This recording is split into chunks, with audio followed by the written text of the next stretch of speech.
수능 수험생 여러분을 응원합니다. 잘해왔다고 고생 많았다고 어깨를 다독여주고 싶습니다. 초겨울 들판에 보리쌀이 풋풋합니다. 아직 멸이지만 혹한을 이겨내고 더 푸르러질 것입니다.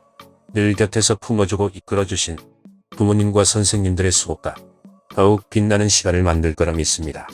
모두가 대단하고 자랑스럽습니다. 평소 실력대로만 하면 됩니다. 스스로 격려하면서 자신만의 꿈에 성큼 다가가길 바랍니다.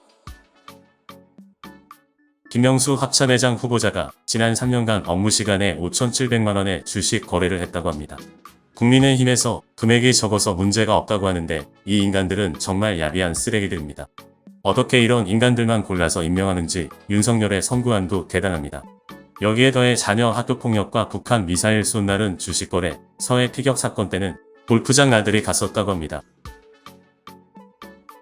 정부가 R&D 예산을 대폭 삭감한 가운데 더불어민주당이 기존 정부 예산안보다 8천억 원을 올려 단독으로 의결했습니다. 국민의힘은 이를 두고 날치기라고 비난했다고 합니다. 스스로 R&D 예산 삭감에 문제가 있다고 말했지만 예산을 늘려줄 생각은 없는 것 같습니다. 반국가 세력이 누군지 국민의힘에서 자백을 하고 있습니다. 완화 추세였던 임금 불평등이 2020년 이후 다시 심한 것으로 나타났습니다. 임금이 낮은 일자리를 중심으로 고령층과 여성 취업자가 늘어난 것 등이 임금 격차 확대에 영향을 준 것으로 분석됩니다. 인구 절벽의 시기에 노동 인구가 모자람에도 불구하고 노후 보장이 되지 않아 은퇴를 하지 못하는 60, 70대가 20대랑 임금 경쟁 중인 시대에 살고 있습니다. 현재 KBS 뉴스를 보면 대통령 입장만 단순 전달하는 땡뉴 뉴스로 변한 상태라고 합니다.